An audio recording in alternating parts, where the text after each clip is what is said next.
Maraqlıdır, Zakir bəy özü necə formada qalmağı xoşlayır? Yəni nəyəsə xüsusi olaraq əməl edirsinizmi?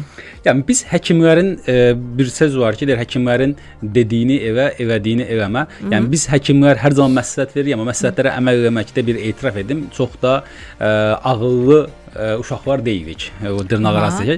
Çünki nəyə görə? Bizim iş rejimimizin daha gərgin olması, gün ərzindəki yaşantımızın daha stresli olması istər-istəməz bəzi faydalara əməl etməyimizdə bir əziyyət çətinlik olur. Amma yenə də mənim özümün ən sevdiyim hobim nədir? Həftədə bir dəfə mənim futbolum var. Mini futbol bu arada milli komandamızda bildiyimiz kimi dünya çempionu var. Böyük uğurdur.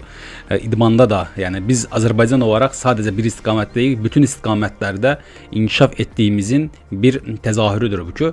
Ona görə dediyimiz kimi başda Ali Baş Komandan olmaqla bütün xalqımızı təbrik edirəm. Bu böyük bir uğurdur. Bəli, biz nümayiş etdirdik ki, nəinki döyüş meydanında, eyni zamanda baxın idman meydanlarında da uğurlar əldə edə bilir və hər yerə güclüyük. Dediyimiz kimi mənim də ən sevdiyim şeylərdən biri professional futbolçular qədər olmasa da həftədə bir gün futbol oynamaqdır və kitab oxumaq ən sevdiyim belə deyim hobbilərimdən biridir və məndə bir şey var.